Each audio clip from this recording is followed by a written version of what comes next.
안녕하십니까. 토곡 정보문화도서관 단골손님 김민식입니다. 안녕하셨습니까. 성북 길빛도서관 단골손님 박동훈입니다. 지내셨죠? 사실 뭐 별로 잘 지냈다고 말하기 좀 어렵습니다.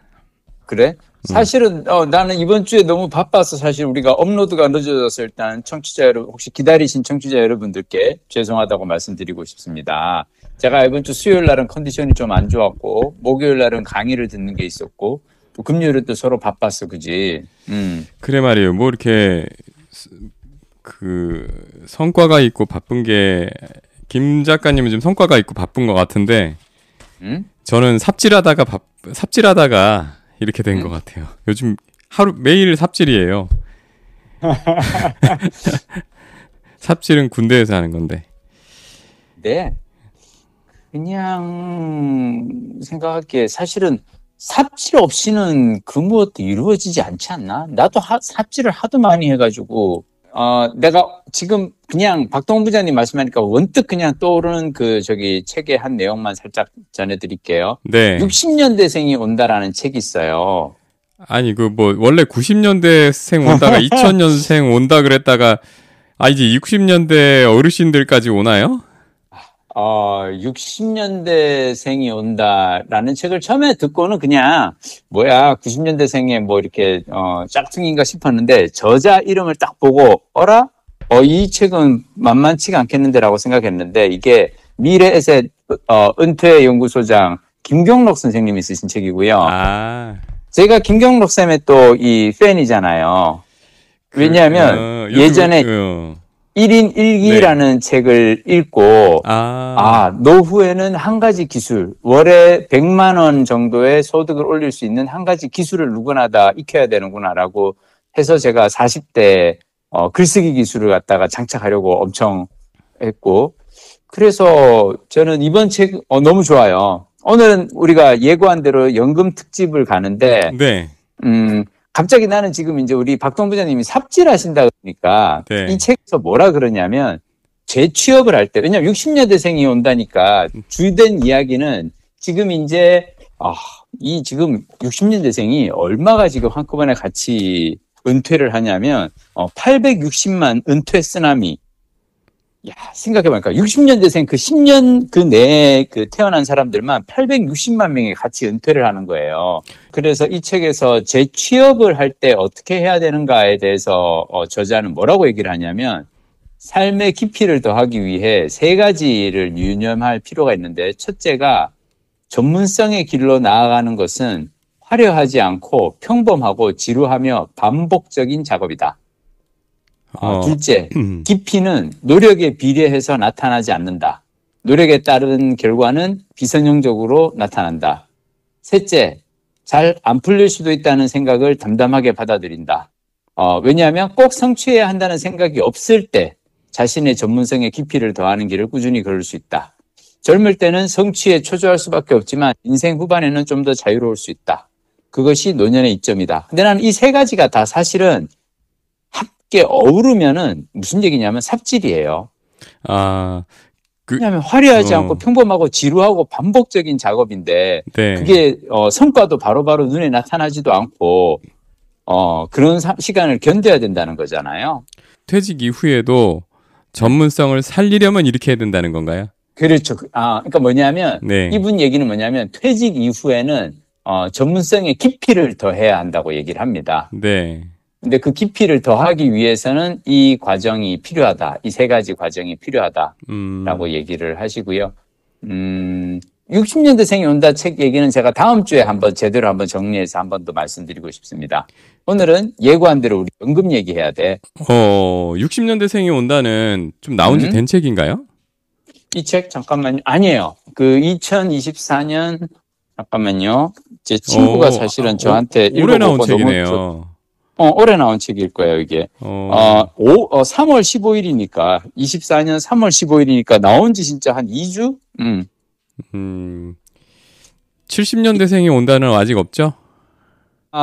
죄송합니다만, 박동훈 부장님께 죄송하지만, 70년대생이 운다라는 책이 있어요. 70년대생은 오지도 않고 울기부터 해야 됩니까? 그 책은 또 되게 재밌는데, 그 책 제목이 나온 김에 내가 예전에 강의 가가지고, 90년대생이 온다 얘기하고 난 다음에 70년대생이 운다라고 얘기했는데, 이 70년대생은 왜 우냐 하면, 네. 그 단군 이래 최고의 스펙을 갖추고, 네. 건국 이래 최악의 입사 경쟁을 뚫고, 회사에 들어온 90년대생들 때문에, 남몰래 울고 있는 70년대생 과장, 부장님께 이 책을 바칩니다라고 책 첫 페이지에 나와 있어요. 점여든다. 누가 쓰셨습니까? 이거. 야, 점여든다. 그러니까 뭐냐면 90년대생이 온다 책이 나오고 나니까 네. 오히려 그 책의 저자께서는 이제 그 직장 내 소통에 대해서 얘기를 많이 하는데 사실 이 90년대생들 때문에 제일 소가리를 하고 있는 거는 70년대생들이다. 왜냐하면 70년대생들은 그 앞에 있는 50년대생, 60년대생들이 막 이렇게 회사에서 높은 자리 갈 때 다 밑에서 열심히 빡빡 키웠고 정말 신입 시절이라든지 뭐 이럴 때는 그냥 위에서 시키는 대로 다 하라는 대로 다 하고 견디면서 일을 했는데 막상 당신들이 관리자가 되고 보니까 밑에 90년대생이 들어왔는데 얘들은 완전히 신세대라서 자기들 일했던 방식으로 하면은 시키면은 뭐야 이러면서 이제 블라인드에 욕이나 올리고 그런다는 거지. 왜 70년대생이 운다인지 알겠죠? 아유, 그럼요. 네. 확 와닿죠? 확 와닿습니다. 자, 그래서 저는 이렇게 힘든 우리에게 남아있는 희망은 저는 연금밖에 없다고 생각해요. 70년대생을 달래주세요. 연금으로. 연금으로 우리가 이제 노후에 그냥 생각해봐요. 연금 받는 생각만 해도 그냥 아무것도 안 하고 살아서 숨만 쉬어도 그냥 매달 이렇게 돈이 월급처럼 꼬박꼬박 나온다고 하면 정말 행복한 시간이잖아요. 제가 진짜 한 여러 권에 한 10권 가까운 책을 읽었거든요. 네. 연금에 대해서.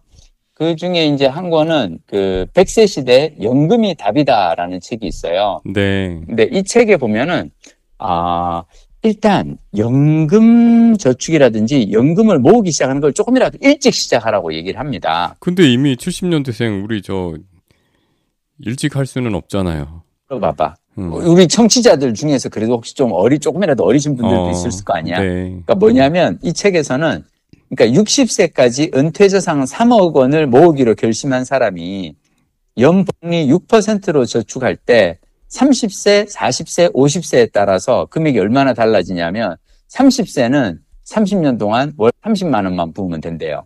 40세는 20년 동안 월 66만 원. 근데 50세는 10년 동안 월 183만 원을 넣어야 된대. 뭐냐면 6배 이상의 금액을 투자해야 하는 거지. 불입한 원금을 보면 비교해보면 알 수 있는데 30세에 복리저축을 시작하면 1억 1천만 원. 40세는 1억 5,800만 원, 50세는 2억 2천만 원. 그러니까 저축은 무조건 조금이라도 젊은 나이에 빨리 시작하는 게 유리하다라고 되는데 제가 이 책을 읽고 내가 만약 지금 30살이라면 어떻게 하면 될까? 그 답을 주는 책이 또 한 권 있어요. 네. 제목이 나는 노후에 가난하지 않기로 결심했다. 이 책에서 하는 해법은 사실은 우리 박동훈 부장님이 예전에 사적인 자리에서 저한테 얘기한 거하고 살짝 비슷해요. 뭐냐면 이분은 그 월 30만 원씩만 모아도 노후 준비 충분히 할 수 있다라고 얘기를 합니다. 어떻게 하냐면은 연금 저축 계좌에서 매달 30만 원씩 30년 동안 미국 S&P 500 ETF에 투자하라고. 네. 자, 그러면 어떻게 되냐면 30만 원씩 S&P 500 ETF에 투자하면 S&P 500의 그 연평균 수익률이 8.4%거든요. 이게 1957년부터 2021년까지예요. 그러니까 여기 이 S&P 500 ETF에 투자하면 매년 8.4% 수익을 얻을 수 있다는 얘기인데, 자, 그러면 매달 30만 원씩 넣으면은 30년 후에 어떻게 되냐면 연금저축 계좌에 4억 5천만 원이라는 돈이 이제 생기게 되는 거죠. 근데 재밌는 거는 4억 5천만 원에서 다시 1년이 지나면 8% 수익이 발생하잖아요. 네. 4억 5천만 원의 8%는 3,600만 원이거든. 네. 그럼 3,600만 원이면 이거를 12로 나누면은 매달 300만 원씩 딱 들어오는 거죠. 그러니까 원금을 까먹지 않고 그냥 4억 5천만 원을 만들어서, 그러니까 30년 후에 매달 30만 원씩 나이 서른에 연금저축 ETF 투자를 시작해서 30년 동안 8.4%로 이걸 하면은 죽을 때까지 그냥 4억 5천만 원이라는 원금은 건드리지 않고 매년 8%씩 불어나는 그 수익률을 가지고 매달 300만 원 정도의 노후 생활비를 받을 수 있다는 거죠. 꿀이지 않아요, 이거? 근데 여기 지금 어때요? 들어보시니까. 100세 시대 여금 임금이 답이다에서는 수익률을 6%로 잡았고 나는 노후에 가난하지 않기로 결심했다에서는 수익률을 8.5%로 잡았어요. 아, 역시 예리하다. 근데 그래서 이거 굉장히 이거 달성하기 굉장히 어렵습니다. 그렇지. 예, 이게 지금 뭐 과거에 57년부터 2021년까지의 수익률의 평균. 예, 뭐 이렇게 냈는데 S&P 500. 물론 이때를 정말 버티면 요런 자세를 견제하면서 버티면 되는데 이게 말은 쉬운데 자동으로 이렇게 일정한 날짜에 사는 거를 딱 걸어놓고 이 비밀번호를 잊어버리거나 요런 방식을 쓰지 않았으면은 일단 요렇게 월 적립식으로 납부하기도 힘들고 그다음에 이때는 사실 운 좋게 8.5%가 나왔는데 물론 요때도 요 중간중간에도 큰 경제적인 사건들이 발생하죠. 그렇죠. 예. 그럼에도 불구하고 8.5% 나왔는데 물론 워낙 장기 시계열이니까 앞으로도 크게 뭐 여기서 벗어나진 않겠지만 보통은 사람들이 경험하는 이 투자의 시계열이 뭐 20년, 30년 이라고 볼 때 그 안에 재수없게 나쁜 기간들이 걸리거나 그러면 이거 쉽지 않을 수 있어요. 쉽지 않고 그 연금으로 6%는 이 우리나라에서 이 현실적이지 않은 저는 수치로 봐요. 그렇구나. 오케이. 예, 경험적으로 6% 달성 정말 어렵습니다. 그러면은 네. 만약 박동 부장님에게 이걸 하라 그러면은 뭘 하시겠어요? 그리고 또 한 가지. 30년 후에 300만 원? 30년 후에 300만 원으로 뭐 할 수 있을까요? 난 별로. 예. 그러네. 짜장면 이게 보면은 30년 동안 별로 변동하지 않는 물가도 있지만 우리가 자주 쓰는 그러니까 그 물가 지표 중에서 우리가 자주 이용하는 상품이나 서비스는 사실 무지막지하게 올라요. 그렇지. 예, 내가 오늘 근데 왜 이렇게 비관론을 펴고 있지? 아니야. 아니 이것 또한 재밌어. 이거는 저의 사실 그 지난 한 20년 정도의 연금 굴리기로 봤을 때 20에서 한 25년 동안 봤을 때 저는 이 수익률을 달성할 수 못했어요. 예, 그래서 마음이 아픕니다. 예, 개인적으로 쉽지 않다고 그러니까 너무 맞아요. 좀 낙관적인 맞아요. 예, 가정을 이분들이 한 거 아닌가. 인정. 근데 나는 이거를 제가 여러분들께 소개하는 이유 중 하나는 뭐냐면 그래도 이렇게 해서 30년을 내가 연금을 모으겠다라고 결심하는 게 난 중요하다고 생각하는 거죠. 맞아요. 그건 맞습니다. 그러니까 여기서 설정한 것만큼은 도달하지 못하더라도 네, 그래도 어느 정도의 밑에를 받쳐줄 수 있는 정도는 될 거예요. 그리고 개인적으로 저는 사실 제가 연금에서 저는 재미를 좀 많이 봤거든요. 그렇죠. 근데 왜 그러냐면, 근데 이게 왜 가능했냐면, 전 사실 2001년도, 2002년도에 개인연금을 많이 들었었고, 그때만 하더라도 사실은 솔직히 얘기해서 2001년부터 지난 20년 동안 물가는 생각보다 많이 오르지 않았어요. 그 전에 70년대, 80년대 비교하면 70년대, 80년대 우리나라 인플레이율은 장난이 아니었거든요. 근데 2001년, 2002년도에는 은행 금리는 당시 되게 높은 금리로 이 연금 상품을 해줬었고, 그리고 물가는 오르지 않았고, 그래서 저는 지금 현재 제가 개인연금으로 수령하는 건 사실 상당히, 좀, 뭐랄까, 수익률이 좋은 편이에요, 진짜로. 근데 김 작가님 같은 경우에는 굉장히 예외적으로 좋은 선택을 하신 거예요, 당시에. 예, 그리고, 그 상품이 가장 유리했던 시점에 그죠? 예, 시점이었어. 그건 사실 맞아. 저는 복 받은 거라고 생각을 합니다. 맞아, 그건 그래. 예. 좋게 그러니까 남을 뭔가를 막 복잡하게 계산하고 선택하셨다기보다는 그게 아니라 어려움에 솔직히 빠진 사람의 부탁을 그렇지. 들어주다가 그렇지, 복 받으신 거예요. 그 시절에 사실. 다 그냥 연금보험 드는 사람들은 다 그냥 주위 사람들 부탁해가지고 했었는데. 예. 자, 근데 예. 개인적으로 저는 개인연금을 우리가 이렇게 투자하는 거 이렇게 고민할 필요가 있고요. 자, 그럼 두 번째로는 저는 이제 퇴직연금에 대해서 또 책에서 제가 이제 배운 게 있는데. 네. 퇴직연금, 저는 사실은 퇴직연금을 이제 회사에서 퇴직하면서 일시불로 받아서 IRP 계좌에 넣어놨잖아요. 그래서 퇴직연금을 DC로 운영하지 않으시고 DB 확정기여형으로 운영하시다가 받으셨어요? 그렇죠. 네. 그리고 받아서 그거를 이제 제가 운영하고 있는데 완전히 그냥 수익률은 꽝이죠. 마이너스 20, 마이너스 30 막 이런 펀드들이 이렇게 지금 나오고 있는데 네. 개인적으로 저는 이번에 책을 읽으면서 이거 내가 한번 해봐야겠다라고 퇴직연금에 관련해서 깨달은 것 중 하나는 뭐냐면, 네. 지금 저처럼 이제 아직 퇴직연금 수령은 시작하지 않았고, 퇴직연금은 60 이후에 수령을 할 생각이니까. 네. 근데 수령을 하지 않은 상태에서 퇴직연금을 더 불입을 할 수 있거든요. 더 넣을 수 있거든요. 지금 내가 아직 그래도 일을 하고 어떻게든 소득이 있으니까. 네. 자, 이럴 때 연간 900만 원까지 세액 공제, 그러니까 이 세율 16.5%를 적용받더라고요. 네. 그래서 나는 지금 내가 요즘 되게 재밌게 생각하는 게 뭐냐면 연금 받아서 나는 연금 투자하려고요. 뭐냐면 저는 지금 제가 개인연금을 지금 수령을 하기 시작했잖아요. 네. 만 55세 네. 되면서 네. 개인연금 수령을 시작했는데 제가 사실은 개인연금을 저는 예전에 2001년, 2002년에 이럴 때 신청했을 때는 나는 혹시라도 내가 만 55세가 되었을 때 회사에서 잘려서 나와서 아무런 소득이 없을 수도 있다고 생각해서 그때를 대비해서 개인연금을 들었는데 다행히 제가 지금 55세 회사는 나왔지만 일을 하면서 소득을 올리고 있잖아요. 네. 그러니까 굳이 이 연금을 내가 쓸 필요가 없거든. 그래서 내가 지금 하는 건 뭐냐면 개인연금 받은 거를 퇴직연금에 넣는 거예요.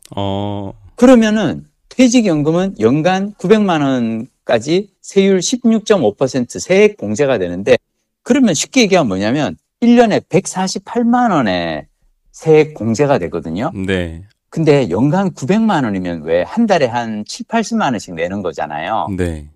세금 148만 원을 깎아준다는 건 두 달치 연금액을 깎아주는 거잖아요.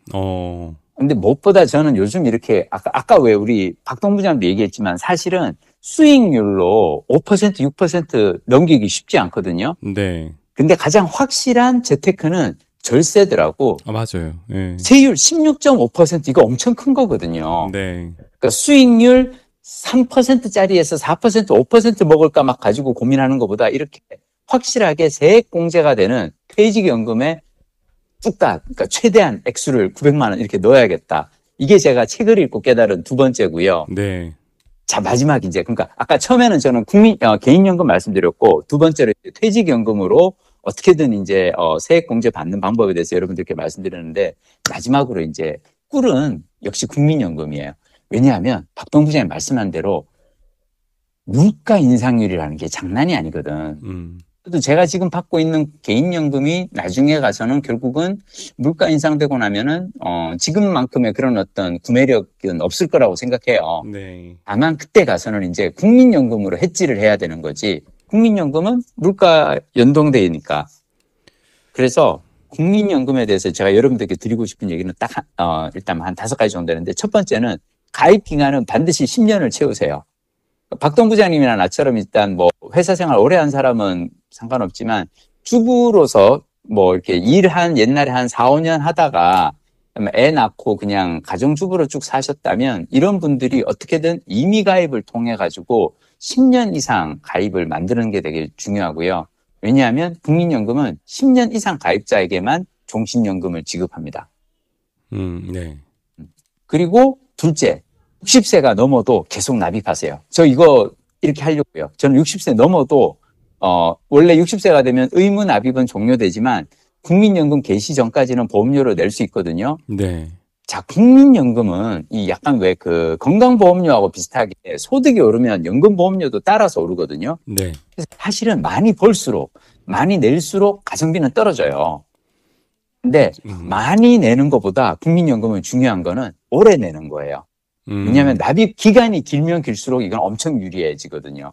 그래서 제가 왜 지난주 방송분에서 그 납입 기간을 늘리기 위한 어떤 그걸로서 방편으로서 군 복무기간 추납 얘기도 드렸잖아요. 그죠? 네. 왜냐하면 그럼 군 복무기간까지도 이제 납입 기간으로 가니까. 근데, 내가 박동 부장님한테 이제 그 책을 읽고 나서 그때 이제 제가 연금 부자 습관이라는 책을 읽고 나서 그 얘기를 드렸는데 다시 지난 일주일 사이에 새로 읽은 책 중에 연금 부자들이라는 책이 있는데 그 책을 보니까 뭐라고 돼 있냐면 추납은요. 군 복무기간 추납은 언제 하는 게 제일 유리하냐면은 국민연금 수령하기 바로 직전에. 왜냐하면 우리가 만약 65세 국민연금을 수령한다고 하면 64세 마지막 달 11월, 12월 요럴 때 이제 내라는 거죠. 그게 근데 이게 맞는 게 그래야지 혹시라도 내가 추납 몇백만 원을 일시불로 국민연금을 추납을 했다가 죽어버리면 억울하잖아요. 그러니까 버티다가 마지막에 국민연금 어차피 이거는 추납은 연금 수령하기 전에만 내면 되거든요. 근데 저는 이거를 그 남자뿐만 아니라 여성분들도 그 가정주부로 일한 기간을 추납으로 인정받을 수가 있거든요. 임의가입 이거 통해 가지고. 임의가입. 그래서 이거 여성분도 이거 한번 그걸 해보세요. 그래서 여러분들의 목표는 이제 뭐가 돼야 되냐면은 국민연금 그 관리공단에 들어가면 추납 신청을 하고 그러면 얼마 정도를 내야 되는지를 알 수가 있어요. 저 같은 경우는 뭐 한 500만 원 정도를 하더라고. 그럼 여러분의 목표는 64세가 될 때까지 비상금 500만 원을 모아가지고 국민연금 수령하기 직전에 그 비상금을 쫙 다 그 추납으로 넣는 거지. 그러면은 연금 액수가 확 늘어납니다. 그리고 국민연금은 물가에 연동되고 종신수령이니까 아주 노후를 따뜻하게 갈 수 있고요. 그리고 이거는 다들 많이들 아시는 건데 그 국민연금은 왜 정해진 나이보다 5년 당겨서 받을 수도 있고 5년 늦춰서 받을 수도 있어요. 근데 조기 수령하면은 1년 당길 때마다 6%씩 연금 수령액이 감소하는데 늦추면 1년에 7.2%씩 늘어납니다. 만약 100만 원의 연금을 받기로 한 사람이 5년을 당기면 70만 원을 평생 받는데 5년을 늦추면 36%가 늘어난 136만 원을 받아요. 그러니까 미리 받는 사람하고 늦게 받는 사람이 거의 2배 차이 나네요. 2배 차이라는 거죠. 70만 원과 136만 원. 그래서 자, 중요한 건 뭐냐? 제가 그래서 3층 석탑이 중요하다고 얘기를 하는데 국민연금을 70세에 받기 시작하려면은 우리가 어떻게 해야 되냐면 개인연금을 55세부터 받고 그리고 그 55세에 개인연금을 받아도 가급적이면 소득을 어떻게든 만들어서 개인연금 받은 거를 퇴직연금에다가 계속 놓고 그래서 퇴직연금을 60세부터 한 10년 정도 이렇게 받게 하고 퇴직연금 받고 난 다음에 70세 최대한 국민연금을 늦추는 거. 요게 이제 제가 생각했을 때 우리가 국민연금으로 노후 대비 재테크할 수 있는 최고의 방법이 아닐까 싶습니다. 제가 준비한 건 여기까지입니다. 추납할 때 있잖아요. 육아휴직 같은 걸로 휴직을 한 기간 있잖아요. 육아휴직. 휴직 중에서 육아휴직은 그 기간 때 일단 안 내는데 그 부분도 군대 간 것처럼 낼 수 있어요. 추납.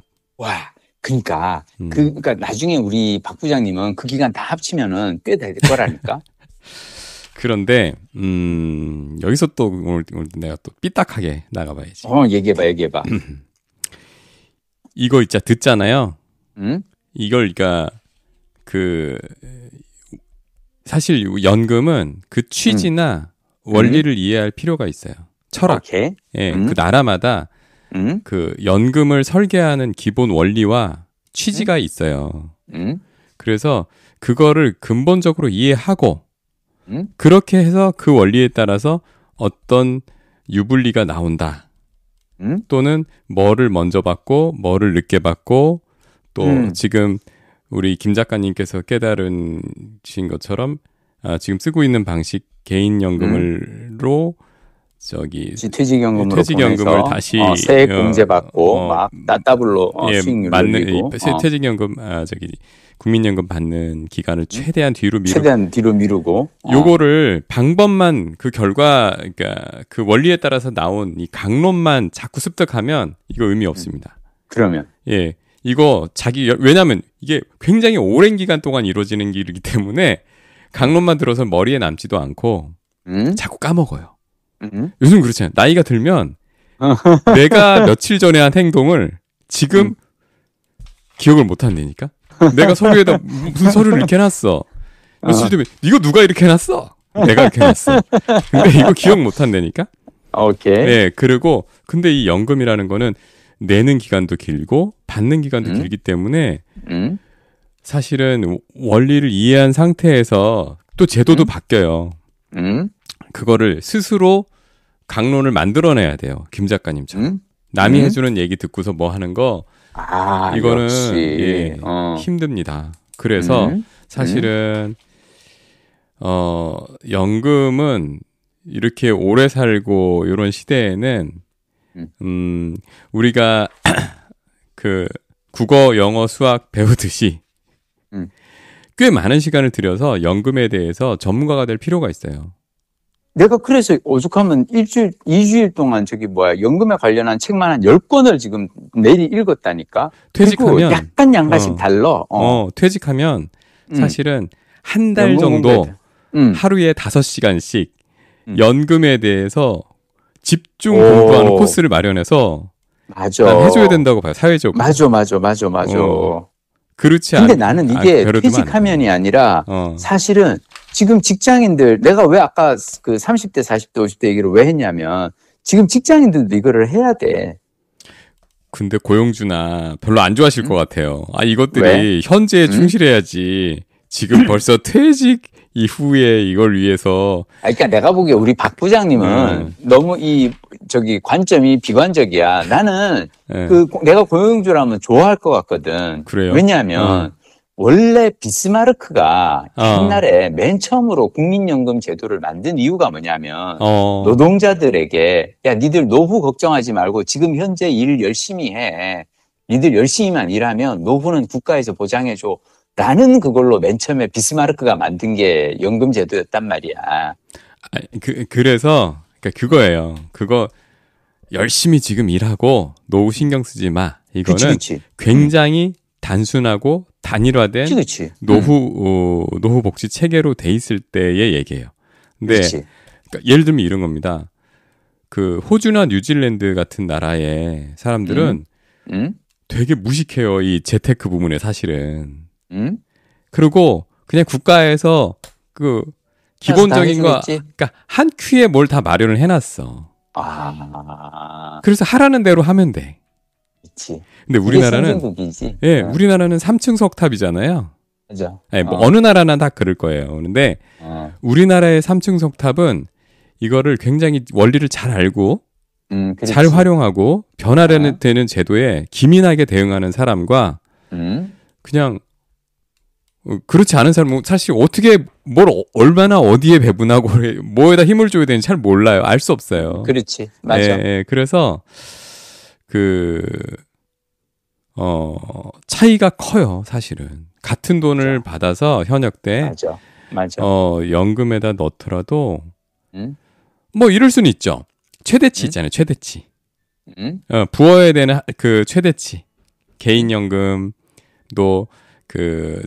절세하는 최대치까지 하고.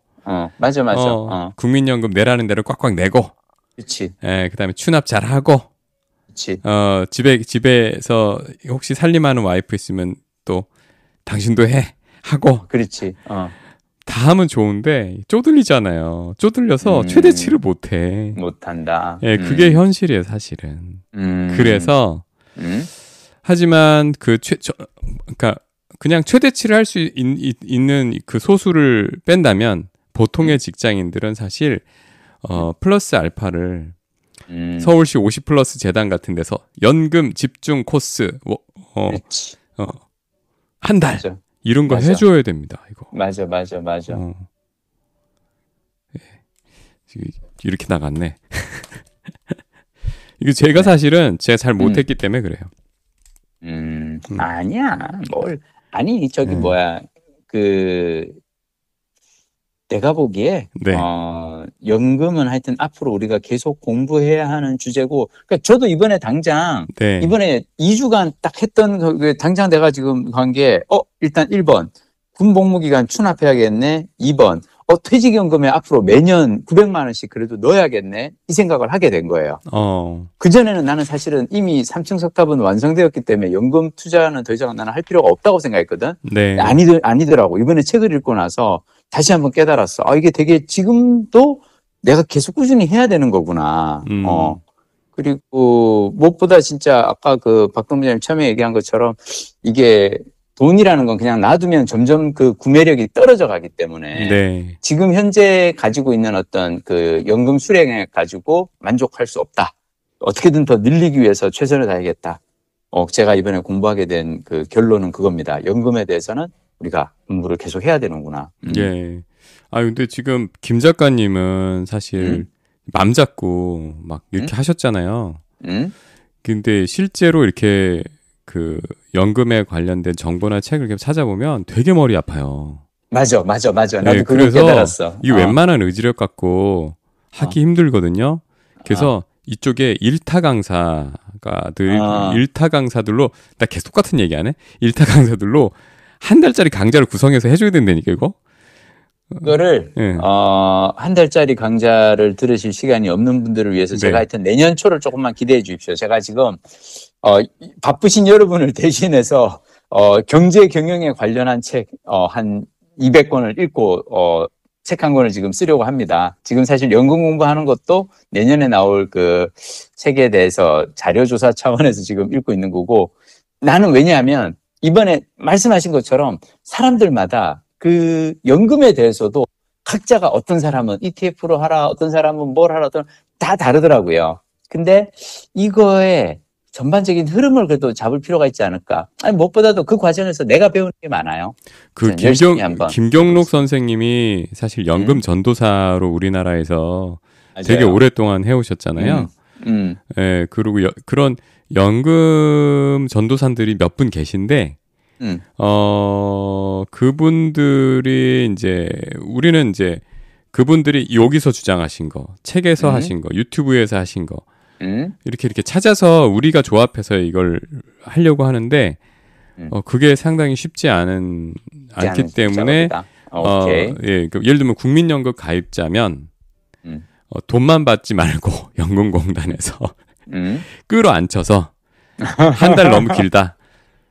일주일짜리 집중 강좌를 들으면 예를 들면 5% 할인을 해준다든가. 그리고 거기 코스에는 김경록 선생님 그리고 김 작가님, 왜냐하면 너무 앞서가 있는 분보다 우리의 현실을 좀 아시는 분이 중간에서 같이 두 분이 같이 강사를 해서 연금공단 듣고 계신가요? 공부 열심히 하겠습니다. 네. 근데 준비해서. 한 가지 궁금한 점이 생겼어요. 지금 10권의 책을 읽으셨는데 거기에서 국민연금에 관해서 혹시 상반된 의견은 없나요? 그렇지는 않아요. 그래요? 국민연금에 대해서는 다들, 그러니까 이 개인연금, 퇴직연금, 국민연금 중에서 국민연금이 무조건 노후 대비에는 1순위다라고 얘기해요. 왜 그러냐? 네. 거의 모든 저자들이 네. 국민연금을 그래도 1순위라고 얘기를 합니다. 퇴직연금이나 개인연금보다. 왜 그러냐면 국민연금은 일단 국가에서 이걸 보증을 하고, 그리고 물가 연동해서 올라간다는 게 이게 아주 큰 것 같아요. 그리고 생각보다 되게 가입자들에게 유리하게 돼 있는 게 많아요. 개인연금만 하더라도 왜 회사마다 금융사의 어떤 그게 있어가지고 좀 많은데, 근데 내가 이번에 기본적으로 국민연금에 대해서 공부하고 나서 깨달은 건 뭔 줄 알아요? 네. 이건 사실은 연금보험하고 설계가 비슷한 건데, 오래 사는 사람이 무조건 장땡이에요. 그러니까 연금은 일찍 죽는 사람이 돈을 주고 오래 사는 사람이 일찍 죽는 사람한테 돈을 받아서 쓰는 거예요. 그러니까 이게 되게 핵심이에요. 자기가 기여한 만큼 자기가 받고 싶다, 또는 이제 빨리 죽는 거에 대한 리스크, 이런 걸 걱정하시는 분들은 또 여기에 대해 반감이 또 있으신 분이 있죠. 근데 나는 무조건 그래도 연금을 풀로 나는 들어야 된다고 생각하는데 그 이유가 뭐냐면 일찍 죽는 건 나는 겁이 나지 않아요. 혹은 하거나. 근데 오래 사는 게 문제지. 돈 없이 오래 사는 게 문제지. 그렇게 또 생각을 가질 수도 있겠네요. 왜냐하면 우리가 일찍 죽는다라는 건 뭐냐면 내가 가진 자산을 다 쓰지 않고 죽을 거란 말이에요. 일찍 죽을 때는. 네. 그렇잖아요. 네. 자, 우리는 대한민국 사람들이 자산이 가장 많을 때가 언제예요? 나이 60이에요. 나이 60일 때가 자산이 가장 많다고. 그렇잖아요. 평생을 모았고 이제 그리고 그 다음부터 이제 70, 80 되면서 점점점 자산이 줄어드는 거거든. 근데 일찍 죽는다라는 건 뭐냐면 60부터 70 사이에 만약 죽으면은 분명히 자산이 남아있는 상태라고. 근데, 나는 우리가 피해야 될 거는 오래 사는데 돈 없이 오래 사는 게 괴로운 거지. 그래서 우리는 뭐에다가 몰빵을 해야 되냐면 배팅을 할 때 나는 오래 살 것이다에 배팅을 해야 된다는 거죠. 일찍 죽을 것이다에 배팅하지 말고. 그거는 너무 위험해져. 이거는 어떻게 보세요? 이 언론들에서 항상 연금 고갈론. 그거 저는 걱정 안 해요. 왜냐하면 연금 고갈 내가 보기에요. 연금 고갈론을 국민연금 고갈론을 외치는 건 뭐냐면 개인연금 팔려고 하는 회사에서 어떻게든 국민연금 가지고는 니들이 노후에 생활이 부족할 테니까 개인연금으로 하는 약간 나는 공포 마케팅도 있는 것 같거든요. 네. 물론 3층 석탑을 쌓으면 좋죠. 근데 일단은 셋 중에서 하나만 한다면 무조건 국민연금을 풀로 드는 거. 가입 기간을 늘리는 거. 그리고 최대한 늦게 수령하는 거. 이 정도로 국민연금에 가는 게 중요하고, 그리고 국민연금은 저는 분명히 이 연금 개혁을 하기는 해야 된다고 생각합니다. 그리고 할 거고, 그리고 이거는 나라 제도이기 때문에 국민연금이 저는 고갈되지는 않을 거라고 생각해요. 그러니까 적어도 우리 생전에는. 그러니까 이거예요. 연금, 특히 국민연금이 왜 좋은지는 다 많이 아는데. 예, 이게 설계 자체가 뭐 물가를 따라가고 뭐 이거 다 아는데, 그 유리하게 설계돼 이거 다 아는데 사람들이 워낙 언론에서 이 주무 부서에서는 계속 이렇게 가면은 언제 고갈이 되고 뭐 노인 그리고 또 계속 연금 개혁을 주장하면서 받는 나이를 늦추잖아요. 예, 계속 늦추려는 압력이 있잖아요. 늦추려는 압력이 있고 언론에서는 계속 그 부분을 갖다 부각을 시키니까 불안한 거예요. 그 불안할 필요가 없지. 우리가 왜 불안해? 불안하면은 재정부 사람이나 뭐 연금관리공단 이런 사람들이 불안해야지. 근데 나는 지금 65세에 받나요? 65세죠. 저는 절대로 제가 받을 때 65세에 받을 수 없다고 보거든요. 이 개혁에 대한 압력이 굉장히 강하잖아요. 이건 뒤로 계속 늦어질 수밖에 없고 서구 국가들에서도 지금 늦어지는 움직임이 있기 때문에. 그렇지. 예, 그러니까 이런 것들이 정말 이게 민간 보험업계에 개인연금업계에 그래서 이거를 이렇게 분위기를 만드는 건 이런 그런 음모가 있는 것인가? 근데 나는 돈 모아고 떠나가지고 개인적으로 공포란 뭐냐면 생존을 도와주는 도구예요. 네. 우리가 불을 무서워하는 거는 불을 무서워해야 우리가 화상이나 이런 그거로부터 피할 수가 있고 할 수 있잖아요. 네. 나는 노후 파산에 대한 공포가 있는 건 난 좋다고 생각해요. 그 공포가 있으면 적어도 지금 내가 뭐 이렇게 비싼 무슨 외제차를 사고 싶거나 해외여행 가고 싶을 때 잠깐 고민을 해보겠지. 지금 이 돈을 쓰는 게 맞을까? 아니면 20년 후에 민식이에게 보내주는 게 맞을까? 그래서 나는 근데 우리가 할 수 있는 최선은 다하지만 너무 과도한 공포, 이를테면 국민연금 재정이 파탄된다. 이거는 내가 어떻게 할 수 있는 게 아니잖아요. 네. 내가 노력해서 국민연금 재정을 지킬 수 있는 것도 아니고 그것까지 나는 우리가 신경 쓰면서 두려워할 필요는 없다고 생각합니다. 네. 아니 그래서 저 같은 경우는 사실 이 국민연금에 대해서 어떤 생각을 가지냐면 아까 빨리 받으면 그 수치상으로 분명히 손해. 근데 빨리 받으면 또 앞쪽에서 더 길게 받는 셈이니까 그렇기도 하고 세상 어떻게 될지 몰라서 빨리 받으려고 하는 사람들도 좀 손해를 보더라도 액수 자체를 좀 낮게 잡더라도 그리고 10년의 차이가 있잖아요. 미리 받는 5년 미리 받는 사람과 5년 뒤에 받는 사람. 10년의 차이가 있지. 수치상으로 앞에는 70만 원, 뒤에 130만 원이라고 하더라도 10년 전에 70만 원과 10년 후에 130만 원은 또 화폐 가치 다르기 때문에 에이, 그거는 네. 박 부장님. 네. 지금 그 얘기는 틀렸어요. 네. 왜냐하면 지금 70만 원과 10년 후에 136만 원, 10년 후에는 136만 원이 아니라니까. 물가에 따라서 연동돼서 올라가니까. 즉 뭐냐면 지금 70만 원이고 지금 136만 원에 맞춰서 10년 뒤에 맞춰져 있기 때문에 70만 원의 가치, 물건이 오르면은 130만 원의 가치군요. 그렇지. 가치. 그러니까 그냥 2배가 아니고 어떻게 보면 2.5배, 3배까지 될 수가 있는 거지. 만약 물가가 많이 오른다고 보면. 무슨 말인지 알겠죠? 알겠어요. 그러니까 이거를 그러니까 그렇게 계산하면 안 돼요. 70만 원과 136만 원, 10년 후에 136만 원 아니에요. 지금 현재 136만 원이고 10년 후가 되면 물가가 만약 오르면 거기에 따라서 올라가는 거지, 당연히. 70만 원도 마찬가지고 70만 원도 10년 후에 물가에 따라서 올라가겠지. 다만 물가에 따라서 올라갈 때 70만 원 많이 오르겠어요. 136만 원이 많이 오르겠어요. 그러니까 무조건 이 수령액을 늘려놓고 보는 게 나는 중요하다는 거지. 그리고 지금 나는 박동 부장님 말씀 듣다 보니까 딱 떠오른 게 뭐냐면 이게 사실 누가 많이 하는 그 주장 중 하나냐면 이게 뭐냐면 그 레버리지 이용해서 투자하는 사람들이 꼭 이 얘기를 해요. 은행에 3% 이자 내고라도 돈을 빌려가지고 내가 수익률 7%, 8%를 내면은 그게 유리한 거 아니냐. 약간 이런 그거거든. 근데, 나는, 저는 되게 이렇게 보수적인, 저거라서, 금융에 있어서는 보수적인 어떤 투자자인 편이라서 나는 그 돈을 미리 받아서 재테크를 해가지고 그 돈을 굴리는 게 10년 동안 굴리는 게 더 유리하지 않을까 모르겠어요. 내가 생각했을 때는 가장 현명한 재테크는 국민연금인 것 같아요. 국민연금에 몰빵하자. 국민연금 관리공단 듣고 계시죠? 제가 마지막으로 한 가지 덧붙이겠습니다. 말씀하십시오. 저는 쓰임새의 그러니까 이 같은 돈이라도 돈값을 최대치로 하는 나이가 있다고 봐요. 오, 이거 중요한 얘기다.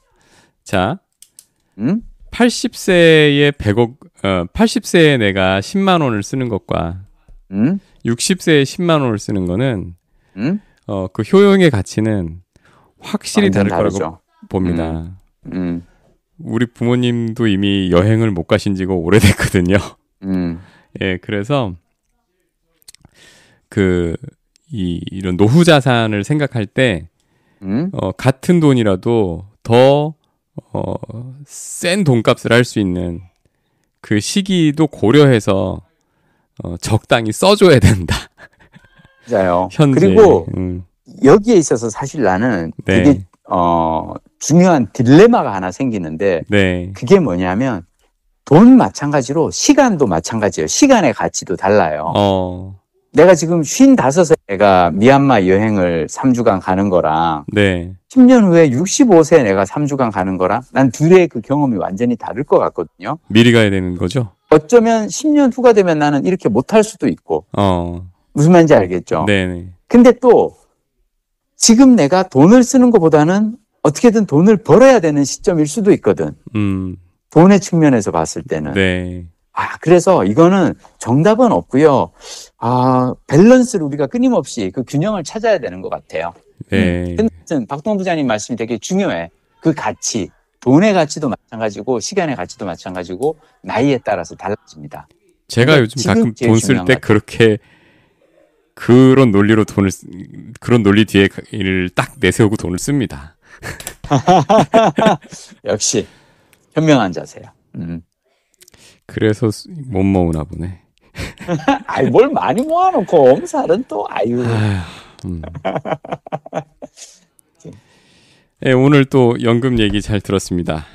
다음 주에는 제가 60년대생이 온다 책 정리 한번 쫙 한번 또 해보겠습니다. 60년대생. 저는 나중에 시간 되면 동물 권력이라는 책을 오케이. 그러면 해드리겠습니다. 다음 주에는 그거랑 같이 우리 박동부 선생님 동물책 먼저 하고 그다음 60년대생 책 얘기하자. 다음 주에. 네, 알겠습니다. 오케이? 이거 그때 돌려줘야 되는데. 알겠습니다. 잘 메모해놓고 돌려드려. 네네. 오늘 고생 많으셨습니다. 다음 주에 뵙겠습니다. 다음 주에 뵙겠습니다.